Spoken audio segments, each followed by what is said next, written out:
வணக்கம் அன்பு நெஞ்சங்களே! இன்னைக்கு என்ன ரெசிபி செய்யலான்னு பார்க்கும்போதும், தீபாவளி நெருங்கிட்டே இருக்கு. தீபாவளினாலே ஸ்வீட் ரொம்ப ஸ்பெஷல். அதிலயும் அதிரசம் ரொம்ப ஸ்பெஷல். நான் இன்னைக்கு செய்ய போறது தேங்காய் அதிரசம். அதிரசம் சொல்லும்போது முக்கியமா அந்த பாகுபதம் தான் ரொம்ப முக்கியம். நான் இன்னைக்கு செய்ற இந்த அதிரசம் பிகினர்ஸ் கூட ரொம்ப ஈஸியா செய்யலாம். இந்த ரெசிபி எனக்கு மொதல்ல சொல்லிக் குடுத்தது, நான் திருச்சில இருந்த நேரம் எங்க வீட்டு பக்கத்துல ஆந்திராலேருந்து ஒரு ஆன்டி இருந்தாங்க. அந்த ஆன்டி தான் இந்த ரெசிபி எனக்கு சொல்லிக் குடுத்தாங்க. இப்ப நான் உங்களுக்கு இந்த ரெசிபிய சொல்லி தரேன். ஃபர்ஸ்ட் அதுக்கு 2 நாழி பச்சரிசி எடுத்துக்கணும். அதிரசம் செய்றதுக்கு 1 நாளைக்கு முன்னாடியே இந்த அரிசிய நீங்க வந்து ஊற வச்சிரணும். அதாவது இன்னைக்கு காலையில ஊற வச்சீங்கன்னா, அடுத்த நாள் காலையில இல்லன்னா மத்தியானம் தான் இந்த அதிரசத்த நம்ம செய்ய முடியும். ஊற வச்ச அரிசிய நல்லா தண்ணி விட்டு கிளீன் பண்ணணும். ஏன்னா, இது 1 நாளைக்கு முன்னாடியே நம்ம வந்து ஊற வச்சனால, இந்த அரிசியில ஒரு புளிப்பு தன்மை வந்திருக்கும். அதனால எதுக்கும் ஒரு 2, 3 டைம் நம்ம நல்லா வாஷ் பண்றது நல்லது. கிளீன் பண்ண பிறகு இத வந்து நல்லா வடிகட்டிட்டு, ஒரு ஒயிட் கலர் கிளாத்ல இத வந்து நல்லா பரப்பி விடுங்க.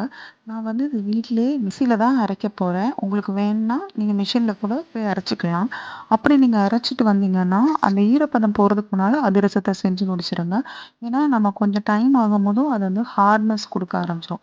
இப்ப நம்மளுக்கு இந்த அதிரசத்துக்கு தேவையான தேங்காவ நம்ம வந்து எடுத்துக்கணும். இந்த அதிரசத்துக்கு வந்து 1 தேங்கா ஃபுல்லா நம்மளுக்கு வேணும். ஒரு சின்ன தேங்காவா இருந்தா, ஒரு ஃபுல் தேங்கா நம்மளுக்கு தேவைப்படும். தேங்கா திருவும்போதும் நல்லா நைஸா திருவி வச்சுக்கணும். ஏன்னா, ரொம்ப பெரிய பெரிய பீஸஸா இருந்ததுன்னா, நம்ம மாவு மிக்ஸ் பண்ணும்போது நம்மளுக்கு வந்து கொஞ்சம் ரொம்ப கஷ்டமா இருக்கும். இதுக்கு நடுவுல நம்ம ஃபேன் காத்துல போட்டு வச்சிருந்த அரிசிய, ஈரப்பதம் கொஞ்சோண்டு இருக்கும்போதுமே நம்ம வந்து அத பாத்திரத்துல ட்ரான்ஸ்ஃபர் பண்ணிட்டு, கொஞ்சம் கொஞ்சமா மிக்ஸில போட்டு நம்ம வந்து பொடி பண்ணி எடுத்துக்கணும். இது வந்து என்ன பக்குவத்துல இருக்கணும்னா, நம்ம இடியாப்பத்துக்கு மாவு அரைச்சு வைப்போம்ல, அந்த பக்குவத்துல தான் இது வந்து இருக்கணும். மாவு பொடி பண்ணும்போது ஒண்ணு மட்டும் ஞாபகத்துல வச்சுக்கோங்க. பப்பு ரொம்ப முக்கியம் வெயில்ன்னு சொன்ன மாதிரி, அதிரசத்துக்கு ஈரப்பதம் ரொம்ப முக்கியம். அதனால தான் மாவு சலிக்கும்போது 1/2 அன் ஹவர்க்குள்ள பாகுபதம் ரெடி பண்ணி, அதுல மாவ மிக்ஸ் பண்ணிரணும். இப்படி மிக்ஸியில அரைச்ச பொடிய ஆப்ப வச்சு சலிச்சுக்கணும். சலிச்ச பிறகும் நமக்கு நெறைய குருண பொடி கிடைக்கும். அத நம்ம திரும்பவும் சலிச்சு மாவ தனியா எடுத்து வச்சுக்கணும். இந்த சலிச்ச மாவ தான் இப்ப நம்ம வந்து பாகு காய்ச்சி அதுல வந்து மிக்ஸ் பண்ண போறோம். இப்ப நம்ம வந்து ஸ்டவ் ஆன் பண்ணி பாகம் வந்து ரெடி பண்ண போறோம். அதுக்கு நம்ம ஒரு பாத்திரம் வச்சுட்டு, 1/4 டம்ளருக்கு கம்மியா தண்ணி ஊத்துங்க. அதுக்கு பிறகு நம்ம வந்து எடுத்து வச்சிருக்கிற வெல்லத்த அதுல வந்து ஆட் பண்ணணும். இப்ப நான் வந்து 1/4 கிலோ அரிசி அப்படின்னு சொன்னா 1/4 கிலோ வெல்லம் சேர்த்துக்கிறேன். சில பேர் என்ன செய்வாங்கன்னா, 1 கிலோவுக்கு வந்து 3/4 கிலோ வெல்லம் சேர்த்துக்குவாங்க. நீங்க வந்து எவ்வளோ இனிப்பு தேவையோ அதுக்கேத்த மாரி நீங்க வந்து ஆட் பண்ணிக்கலாம். இப்ப நான் பாகு ரெடி பண்ணிட்டு, அது ஜல்லடையில திருப்பி நான் வந்து அதில நெறைய மண் இருக்கும். அதனால நான் திருப்பி அத வந்து அரிச்சுட்டு, திருப்பியும் நான் அடுப்புல வைக்கிறேன். இப்ப நான் வந்து பாகு பதத்த வந்து உங்களுக்கு காமிக்கிறேன். கொஞ்சூண்டு தண்ணீல இந்த பாக நீங்க அதில விட்டீங்கன்னா, அது வந்து அப்படியே கையில அப்படியே உருண்டு வரும். அதாவது தண்ணீல வந்து கரையாம அப்படியே உருண்டு வரும். இத வந்து தக்காளி பதம்ன்னு சொல்லுவாங்க.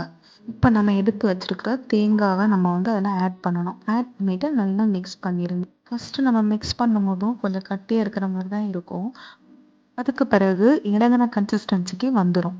இப்ப நம்ம எடுத்து வச்சிருக்கிற மாவ கொஞ்சம் கொஞ்சமா பாகுல ஆட் பண்ணணும். பாகுல ஆட் பண்ணவும் கட்டி வராம ஒரே சைடு வாக்குல நம்ம வந்து மிக்ஸ் பண்ணிட்டே வரணும். இப்ப அடுப்புல ஒரு இரும்பு கடாய வச்சு, அது தேவையான அளவு ரிஃபைன்ட் ஆயிலோ, இல்ல கடலெண்ணெயோ, இல்ல ரிஃபைன்ட் கடலெண்ணெயோ ஆட் பண்ணுங்க. அதிரசத்த தட்டி போடுறதுக்கு ஒரு வாழை இலைய கட் பண்ணிட்டு, அதில கொஞ்சோண்டு ஆயில் வந்து நல்லா பரப்பி விட்டுறணும். இப்போ வந்து மாவ கொஞ்சோண்டு எடுத்து ஒரு சின்ன பால் மாரி மேக் பண்ணிக்கோங்க. அதுக்கு பிறகு நம்ம எண்ணெய் தடவி வச்சிருந்த அந்த இலை மேல லைட்டா இப்படி ஒரு ப்ரெஸ் பண்ணிக்கோங்க. ப்ரெஸ் பண்ண பிறகு அது வந்து அழகா அப்படி வந்து லேயர் மாரி நம்ம கையில வரும். அத நம்ம அப்படியே எண்ணெயில போட்டு பொரிச்சு எடுக்க வேண்டியது தான். இப்போ எண்ணெயில போட்ட பிறகு எந்த கரண்டியோ, இல்ல எதுவுமே அத வந்து டச் பண்ணக்கூடாது. தன்ன தானே அது மேல எழும்பி வரும். அப்புறம் மறு சைடு திருப்பி போடணும். ஒரு செகண்ட் வெந்த பிறகு அத வந்து அப்படியே எண்ணெயிலேருந்து எடுத்துட வேண்டியது தான். நம்மளுக்கு தேங்காய் அதிரசம் ரெடி. சில பேர் என்ன பண்ணுவாங்கன்னா, இத வந்து பிரஸ் பண்ணி எடுப்பாங்க. ஏன்னா, அதில நெறைய ஆயில் இருக்கும் அப்படின்னு சொல்லிட்டு அத பிரஸ் பண்ணி எடுப்பாங்க. நம்ம அத பிரஸ் பண்ண வேண்டியதில்ல.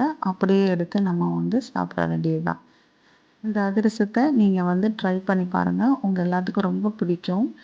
நான் வந்து ஃபர்ஸ்ட்டு இத ட்ரை பண்ணும்போது எனக்கு ரொம்ப கொஞ்சம் பதம்லாம் ஒழுங்கா வரல. திரும்ப திரும்ப நான் வந்து ஒவ்வொரு டைமும் இத வந்து ட்ரை பண்ணேன். எனக்கு வந்தது. நீங்களுமே இத ட்ரை பண்ணி பாருங்க. ரொம்ப பெர்ஃபெக்ட்டா வரும். ரொம்ப டேஸ்டியான ஒரு அதிரசமா இருக்கும். இந்த வீடியோ உங்களுக்கு பிடிச்சிருந்தா லைக் பண்ணி சப்ஸ்கிரைப் பண்ணுங்க. ஹாப்பி தீபாவளி. Thank you.